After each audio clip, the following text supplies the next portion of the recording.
Salut les passionnés. Aujourd'hui, nouvelle vidéo pour un nouveau projet. C'est le recouvrement d'un aileron de Porsche 996.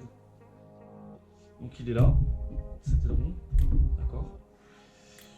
Il n'est pas trop compliqué d'apparence. La partie du dessus est plane. Par contre, le dessous est un petit peu plus compliqué avec les deux flots qui sont ici. Et donc je vais devoir le faire en deux étapes. Je vais devoir faire la première partie dessous ou dessus, bref, et après faire l'autre côté. Pourquoi? Parce que de toute façon, si je prends mon carbone et que je le fais en une fois, j'aurai de toute façon une coupe. Et de deux, j'aurai une coupe sur le côté. Donc autant faire propre et faire tout de suite bien, avec seulement un morceau. Une fois qu'il est dur, on coupe et après on passe à un autre morceau. Je vais essayer de le faire en une fois, c'est-à-dire couper propre, mais j'ai des gros doutes. J'aime pas du tout couper quand il n'y a pas la résine, parce que du coup ça marche pas. Donc là j'ai déjà mis le scotch pour délimiter la partie du dessus et la partie du dessous. Donc ici, j'ai mis le scotch, donc je compte m'arrêter ici et sur tout le tour, d'accord. Donc je commencerai d'abord par faire la face du dessus et ensuite la face du dessous. Donc les étapes, vous les connaissez, c'est mise en place de la colle, ensuite vous avez la mise en place de la fibre de carbone, ensuite on va mettre de la résine, on va mettre, je pense que sur le plat, 4 couches ça devrait suffire. Une fois qu'on a mis nos 4 couches, on va le placer au four pour monter pendant 1 heure à 60 degrés. Ça, c'est très important. Si les gens oublient de le faire, ben, ça va vous donner des vagues et en fait votre résine va réticuler après avoir fait votre polissage. Donc du coup, si vous réticulez après avoir fait le polissage, ben, du coup vous aurez fait tout ça pour rien parce que ça va nous faire des vagues et vous pourrez recommencer. Donc une fois qu'on aura séché, là on pourra couper. Donc on coupera et ensuite je mettrai l'autre couche. Ça sert à rien de poncer tout de suite puisque de toute façon ici il va falloir que je mette l'autre partie. Ok? Voilà, et bien maintenant c'est parti.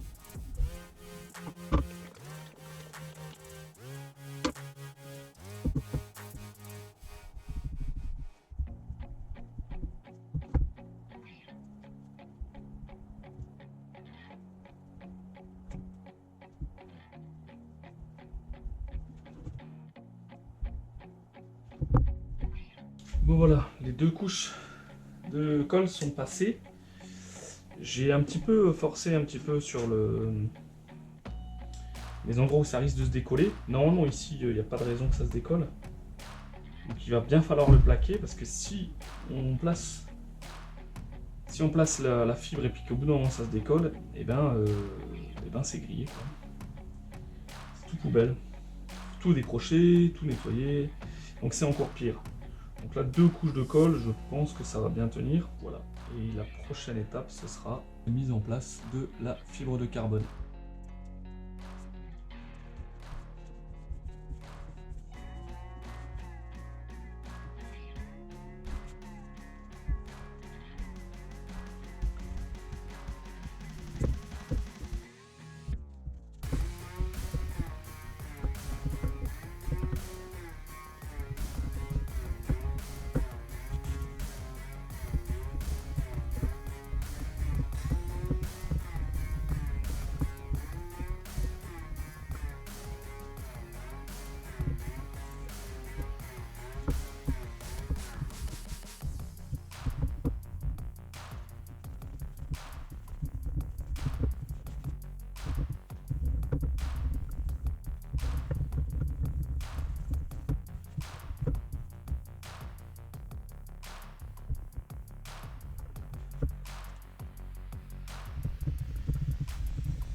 Rock in a hard place. Do I work hard or live at my pace? You're only young once, yeah, that's all great, but I also want a future where I'm okay.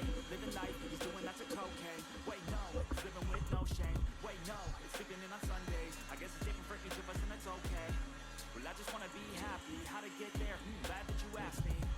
I think it's different for everyone. Donc l'aileron a été recouvert, la résine a été posée à raison de, je crois, 4 couches de mémoire. Et ensuite, ça a été placé au four à 60 degrés pendant 1 heure. Voilà. Et donc maintenant, ce qu'on va devoir faire, c'est qu'on va couper ici pour garder que la partie du haut pour pouvoir faire une jointure en fait avec la partie du bas qui va être le tip top. Voilà. Allez, c'est parti.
got something to say, you better let me speak. Turn it up a new degree, bitch, you ain't seen anything.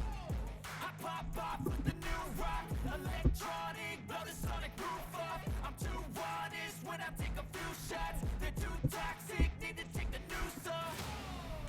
And you cannot save me, 'cause I don't need saving.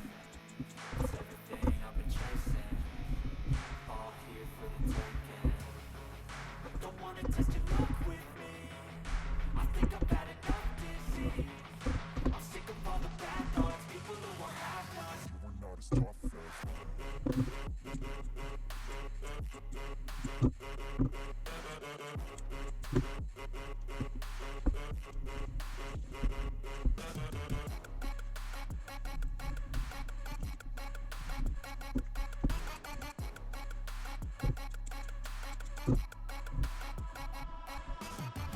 I'm back, you know that I never left. I got tracks and some music that you never guessed. I don't slack, don't lose, learn your lesson yet. When I get to choose what I do, I'm like a weapon that's sharp as many, but got hard. I'm ready to change scars to envy, to win large and plenty. I like to play fast, never change back. Calling out, I'll pay back, 'cause I'm great at that. Oh, you cannot save me, 'cause I don't need saving.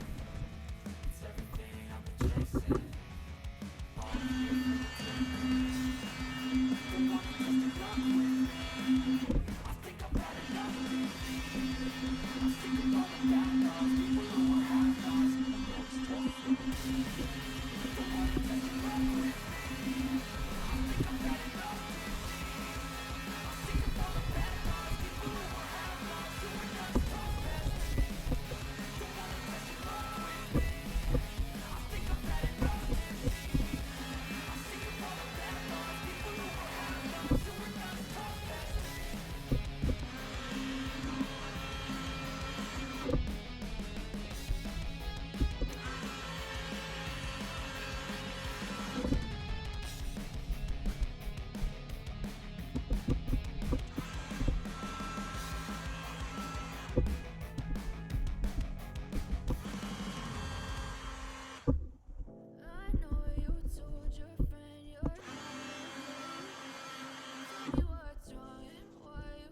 Bon voilà, après des heures de ponçage, on commence à avoir quelque chose qui est pas trop mal.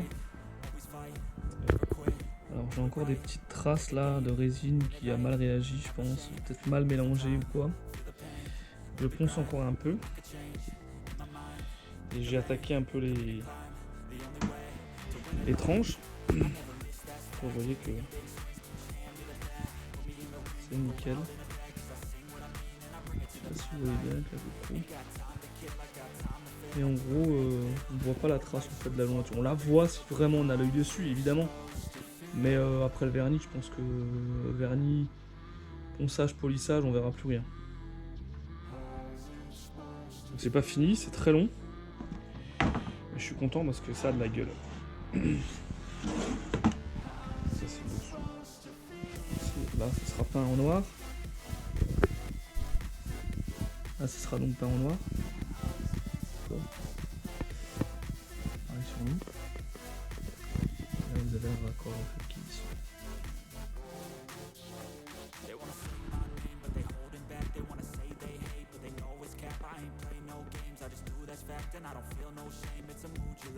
Voilà. Et puis ben je vous reprends quand le ponçage aura encore avancé et puis quand on sera prêt à faire le vernis. Allez, tout à l'heure. Donc voilà, on y est, le ponçage est terminé. Et du coup, donc les deux faces sont faites. Je sais pas trop comment je vais faire pour vernir. Faudrait que j'arrive à l'accrocher, mais j'ai pas trop d'astuces pour l'accrocher. Donc je sais pas. Je sais pas comment je vais faire. Je sais pas comment je vais faire. La peinture noire a été mise, donc normalement je vais vérifier après avec le dégraissant, voir la forme, le dessin que ça donne. Là forcément c'est pas sec donc c'est pas joli. Voilà. Et puis voilà, ça donne ça. Donc ça c'est la face du dessous. La face du dessous de l'aileron. Si on bascule doucement, on va voir la face du dessus. Alors évidemment il reste des traces blanches, mais c'est pas un problème de ponçage. Hein. C'est juste un problème de dégraissage, il faut vraiment bien dégraisser. Donc c'est un peu la misère, parce que quand vous poncez, il y a plein de poussière de résine. Et du coup ça traîne, donc c'est pas parce que vous avez des traces blanches que ça va se voir. Allez, par exemple ici, là, vous avez au niveau de la tranche, ici, là, puis au milieu, vous avez une trace blanche. Mais cette trace blanche, c'est une trace qui va partir dès qu'il y aura du vernis dessus. Pour être sûr que ça parte, en fait, vous passez le dégraissant, et quand vous avez passé le dégraissant, si vous voyez la trace, c'est qu'elle va rester après le vernis. Si vous la voyez pas, c'est qu'elle va partir après le vernis. Voilà. Donc voilà où on en est sur ce projet, et donc je vous montrerai le résultat final une fois qu'on aura verni. Il faut encore que je réfléchisse juste comment je vais faire. Je pense que je vais faire malheureusement en deux faces, et puis je ferai un polissage sur la tranche, ou je sais pas. Voilà. Alors petit point sur le vernis. Le vernis, il a été passé donc suite au ponçage, voilà, pour faire quelque chose de plat, et puis voilà. Et puis vu que je suis pas peintre et pas carrossier, forcément j'ai normalement des opérations de reprise. Sauf que là, je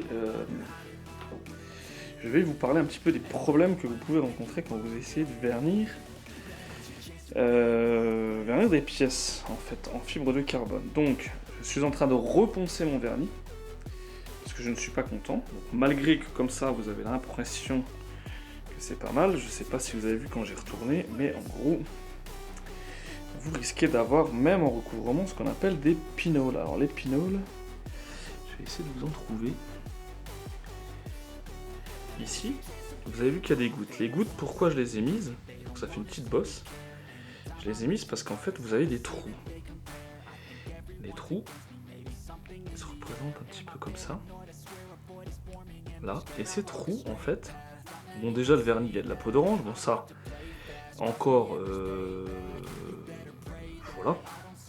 Même sur les voitures neuves, il y en a. Mais ce petit point là, en fait, c'est ce qu'on appelle un pinhole. Et quand vous allez mettre votre vernis, votre vernis, il va pas vouloir aller dans le petit point, dans le petit trou. Du coup, vous allez vous retrouver avec quelque chose qui va être... qui va pas être beau. En gros, qui va être un peu comme ce que j'ai mis là. Comme ce que je vous montre là. Et donc du coup, moi, ce que je fais, c'est que dès que j'ai fini mon vernis, j'essaie de mettre une goutte de vernis dans ce truc. Et vu que j'ai cette face-là et que j'avais fait l'autre face en même temps, je pouvais pas faire les deux en même temps. Donc qu'est-ce que j'ai fait? Hier, j'ai remis du vernis dans les petits trous pour poncer. Là, vous voyez un exemple, par exemple, ça fait une petite bosse. Donc là, le but, c'est de poncer. Et après, ce sera de refaire le vernis. Et évidemment, la tranche qui est là, que vous voyez ici, d'accord, la tranche que vous voyez ici, elle avait aussi, vu que c'est deux parties de carbone qui se touchent, forcément vous avez des endroits où il y a des petits points, des petits creux, des petits trous. Le vernis il va dedans ou alors il y va pas. Donc ce que j'ai fait, c'est que j'ai voulu charger. Et forcément, qu'est-ce qui se passe en chargeant? Il y a des coulures. Ici vous voyez qu'il y a des coulures que je suis en train de poncer. Donc c'est pas trop grave parce que du coup je ponce et ensuite je vais repasser une couche de vernis, ça donnera plus de profondeur à la pièce et puis ce sera nickel. Et après il y aura forcément la phase encore de polissage. Voilà. Et je vous reprends plus tard. Bon alors je reste pas longtemps parce que ça sent le vernis à mort. Le vernis est fait. Donc, évidemment il reste des petites poussières. Mais c'est largement acceptable. Tant qu'il n'y a pas de... Enfin acceptable j'ai envie de dire parce que je fais un polissage derrière. Mais en gros là vous voyez il y a quelques poussières. Mais elles sont vraiment pas grosses. Il n'y a plus de pinhole. Il y a une petite coulure. Je suis honnête avec vous. J'ai une petite coulure ici. Normalement là vous la voyez. Que je vais reprendre. Je vais devoir la reprendre. Mais globalement je suis content. Ça le fait. Ça le fait.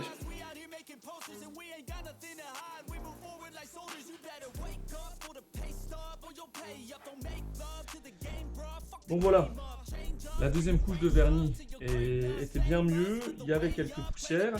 Donc là maintenant l'objectif, donc j'ai déjà commencé, c'est finalement de poncer. Alors là je le fais au 2000. Je ponce au 2000 pour réussir à avoir quelque chose de lisse, sans les poussières. Et ensuite je vais faire un polissage. Polissage avec la machine de polissage. Et le produit Manzerna. Alors, pourquoi le Manzerna plutôt qu'un autre? Eh bien parce qu'on m'a conseillé celui-là déjà, c'est toujours pareil, le bouche à oreille, et on m'a dit voilà, le Manzerna fonctionne bien par rapport au tarif. Parce que vous savez que si vous prenez des produits autres, ça peut vite coûter cher. Donc là moi j'ai pris du Manzerna, c'est la bonne qualité. Bien sûr, il faut prendre les bons tampons, pas n'importe quoi. Il faut prendre les bons tampons et puis ensuite, ça fonctionne très bien. Et surtout, ne pas prendre les 3M. Alors 3M, le carrossier va vous dire que ça va, mais généralement, un detailer, il va vous dire que c'est pas terrible. Voilà. Donc là, j'ai fait donc les deux faces. Alors évidemment, ça va ressortir surtout au polissage, s'il reste des choses. Donc j'ai fait les deux faces, j'ai fait les coulures. Donc vous aviez une coulure qui était ici, là. Qui était ici. Celle-là je l'ai reprise. Et puis voilà. Et globalement, on est pas mal. Je verrai encore s'il y a de la peau d'orange à certains endroits avec le polissage. Voilà. Et bien c'est parti pour le polissage alors. Bon, voilà la dernière phase. C'est la phase de polissage. Je verrai Je pense qu'au niveau du polissage, en fonction de comment ça sort. Des petites retouches à faire et en gros voilà quoi.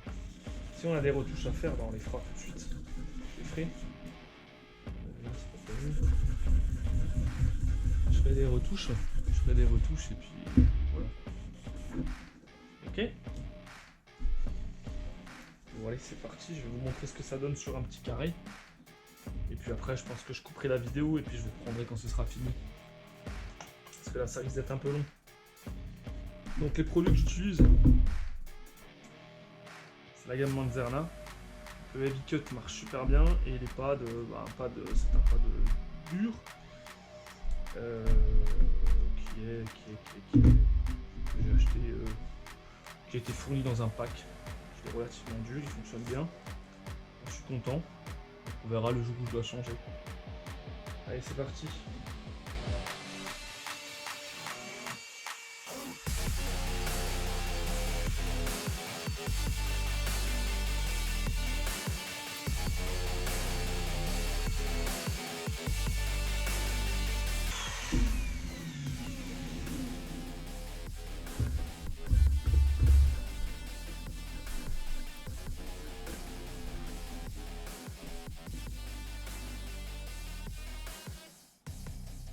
Bon, je vous montre un peu ce que ça donne. Regardez déjà ce que ça peut donner. Alors après là je suis en lumière artificielle. Clairement si je me mets dehors je verrai peut-être encore des micro-rayures, mais vous avez vu comme ça marche bien quand même. Donc là c'était un ponçage au 2000. J'avais fait les plus gros défauts au 1000 et ensuite j'avais fait le 2000 à la main. Et là avec un lustrage, voilà ce que ça donne. Et donc là on voit qu'il reste peut-être un petit pinhole ici là. Je sais pas si vous voyez. Donc là je vais essayer de l'enlever ou de le réduire au maximum. Après de toute façon c'est le dessous de l'aileron, donc faudrait vraiment se coucher en dessous et tout pour voir un éventuel défaut quoi. Voilà. Et donc du coup maintenant je vais tout faire, je pense que j'en ai pour une bonne heure. Voilà. Bon, allez, je vous laisse, moi j'y retourne. Après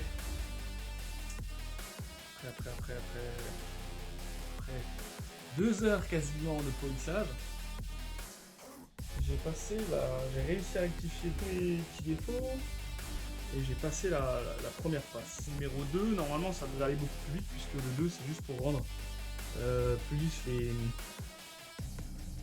pour enlever les micro-rayures en fait, pour éviter les effets de halo.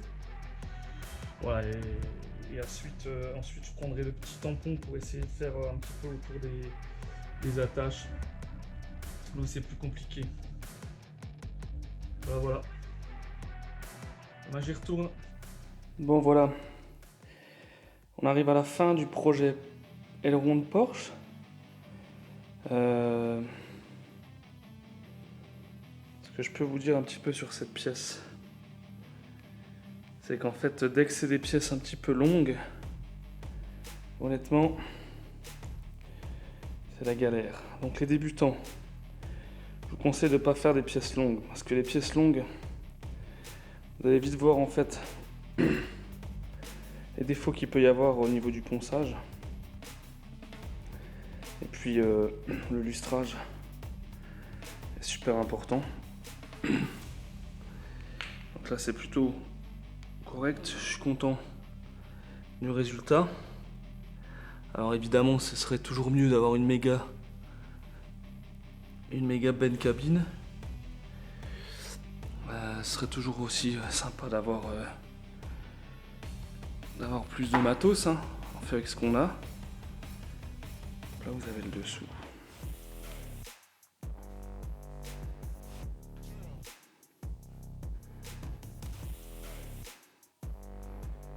Ouais, les longues pièces, la galère c'est toujours le ponçage quoi. La moindre petite bosse, ça va se voir au vernis, alors c'est plus ou moins acceptable à chaque fois. Il faut se dire que ça reste de l'artisanat et puis qu'on n'est pas des machines. Sinon, il faut faire du full carbone et puis voilà, faut pas faire de recouvrement quoi. Donc le recouvrement ça reste quand même un peu limite de ce point de vue là. Par contre c'est vrai qu'au niveau carbone, c'est joli, ça donne une belle profondeur. Voilà, un bon petit projet avec un bon petit tutoriel. J'espère que si vous vous lancez, n'ayez pas peur non plus. Il faut essayer sur des petites pièces. Et puis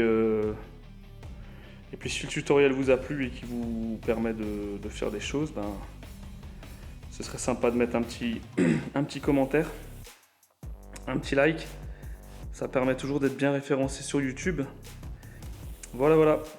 Et bien merci à tous. Et puis je vous dis à la prochaine. Allez, ciao.